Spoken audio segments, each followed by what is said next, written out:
तपाईले IME camera किन्नुभयो तर एकाउन्ट बनाउन आएन। आज म हजुरहरुलाई आइएमई क्यामेराको एकाउन्ट 2 मिनेटमै कसरी बनाउने भन्ने सिकाउन गइरहेको छु। नमस्कार, म गोविन्द गैरे। तपाईलाई गैरे कम्प्युटर वालिङमा स्वागत छ।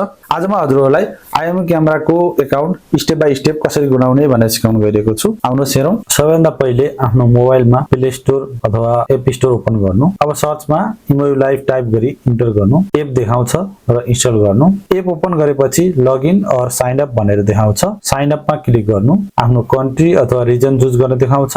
नेपाल चुज गर्नु। अब आफ्नो इमेल एड्रेस पासवर्ड टाइप गर्ने ठाउँ दिन्छ। इमेल एड्रेस टाइप गरी आफ्नो पासवर्ड र कन्फर्म पासवर्ड टाइप गर्नु र आई हेभ रिड एन्ड एग्रीमा टिक लगाउनु। अब ओपीटी तपाईको जीमेलमा आउँछ, हेरेर टाइप गर्नु।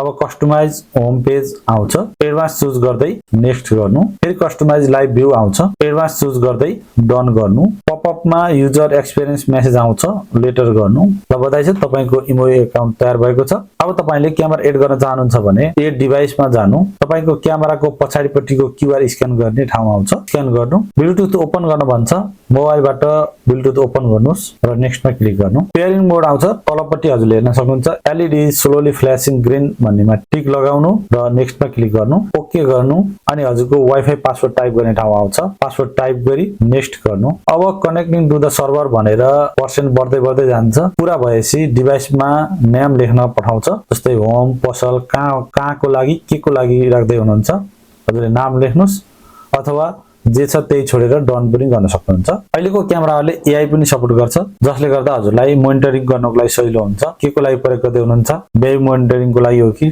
टेक केयर अफ पेट्सको लागि हो कि केको लागि हो, चुज गर्नुहोस् र नेक्स्टमा क्लिक गर्नु। सक्सेसफुल भनेको छ, डन गर्नु। अब तपाईको क्यामेरा एड भएको छ, प्ले गरेर हेर्न सक्नुहुनेछ। त्यसै नै हजुरले आइएमई को क्यामेराको एकाउन्ट बनाउन र क्यामेरा एड गर्न सक्नुहुनेछ। कुनै समस्याहरु भयो भने कमेन्ट गर्न पनि नबिर्सिनु होला।